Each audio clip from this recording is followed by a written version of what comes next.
کچھ لوگوں کے متعلق کہا گیا ہے کہ روح نکلنے کے وقت اس کو بہت تکلیف ہوتی ہے، سب کے لیے نہیں۔ کچھ ایسے لوگ ہیں جن کے روح نکلنے کے وقت درد زیادہ ہوتا ہے، تکلیف زیادہ ہوتی ہے مرنے کے وقت۔ پوچھا گیا کیوں؟ کہا کہ یہ روح جو ہے اس کی ساری بنائی ہوئی چیزوں میں اٹکی ہوئی ہے، اس کی اولاد میں بھی ہے، اس کے مال میں بھی لگی ہوئی ہے، اس کے گھر میں بھی لگی ہوئی ہے، اس کے جائیداد میں بھی لگی ہوئی ہے۔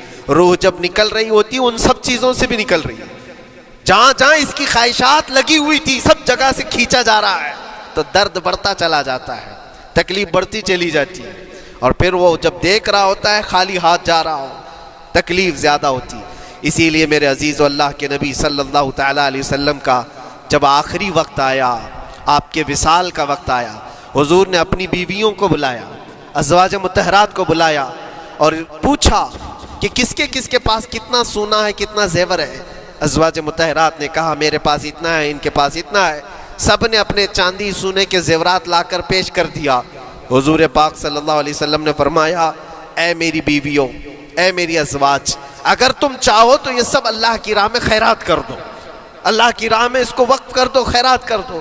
بیویوں نے پوچھا یا رسول اللہ صلی اللہ علیہ وسلم، کیا آج سے سونا چاندی پہننا حرام ہو گیا ہے؟ کیا ہمارے لیے ناجائز ہو گیا ہے؟ نبی پاک صلی اللہ علیہ وسلم نے فرمایا نہیں، زینت تو تمہارے ہی لیے ہے، سونا اور چاندی تمہارے لیے ہے، حرام نہیں ہے، ناجائز نہیں ہے، لیکن میں دیکھ رہا ہوں میری زندگی کا آخری وقت آ گیا، میں رب ذوالجلال کی بارگاہ میں جانے والا ہوں، میں یہ چاہتا ہوں کہ اس حال میں دنیا سے جاؤں کہ میرے گھر میں سونا چاندی کا کوئی ٹکڑا پڑا ہوا نہ ہو اور اللہ کی بارگاہ میں فقیر اٹھایا جاؤ۔ یہ نبی پاک صلی اللہ تعالیٰ علیہ وسلم کی خواہش ہے کہ میں اللہ کی بارگاہ میں اس حال میں جاؤں کہ میرے گھر میں کوئی چیز رکھی ہوئی نہ ہو، سونا اور چاندی، مال و دولت۔ کیونکہ میرے عزیزو اسی سے اندازہ کرو انسان اپنی خواہشات میں اتنا گھر جاتا ہے کہ اس سے نکلنا اس کے لیے مشکل ہوتا ہے، اور روح نکلنے کے وقت یہی تو تکلیف ہوتی ہے کہ کہاں کہاں کیا کیا بنایا تھا، کتنا جمع کیا تھا، حساب کرتے کرتے اس کی روح نکل جاتی ہے۔ ہم نے دیکھا ہے، میں اپنا ایک تجربہ بتاتا ہوں۔ عمرہ سے ہم واپس آ رہے تھے، 40 لوگوں کا قافلہ تھا، ایئرپورٹ پر پہنچے، بہت تاخیر ہو چکی تھی اور فلائٹ کا وقت بہت کم رہ گیا تھا، اور حاجی لوگ ماشاءاللہ جاتے ہیں تو خوب بھر بھر کر کے سامان بھی لیتے ہیں، کیا کیا سامان تھے سب کے پاس، اور ہمارا بار بار جانا آنا ہوتا ہے، میں کبھی کوئی زیادہ چیزیں رکھتا نہیں۔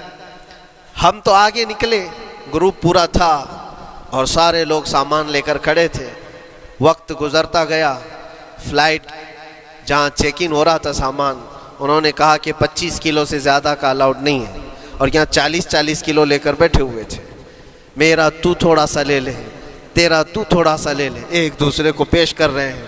3-4 لوگوں نے تو مجھے پکڑایا کہ آپ کے پاس سامان کم ہے مفتی صاحب، آپ تھوڑا سا ہمارا لے لو، جس کا لے سکتے تھے لے لیا۔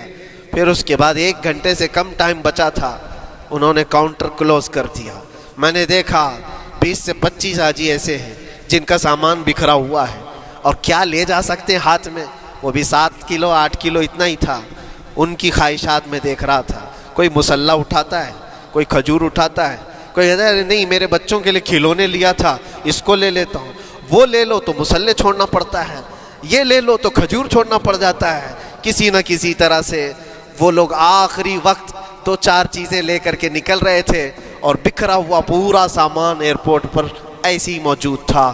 1-2 کلو نہیں، کتنے کلو کا سامان چھوڑ کر کے یوں ہی آنا پڑا۔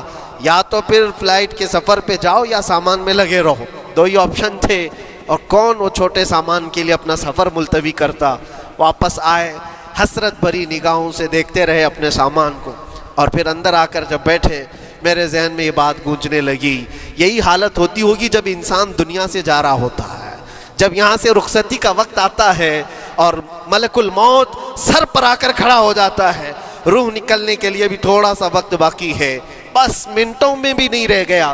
جب اس کو نظر آتا ہے، اب یہ سوچتا ہے اتنی نمازیں باقی رہ گئیں، اتنی زکوٰۃ بھی رہ گئی، حج بھی تھا، اور بھی کچھ چیزیں کسی کے دینے کے باقی تھے، قرضے بھی تھے، کس چیز کی نصیحت کروں، کس چیز کی وصیت کروں؟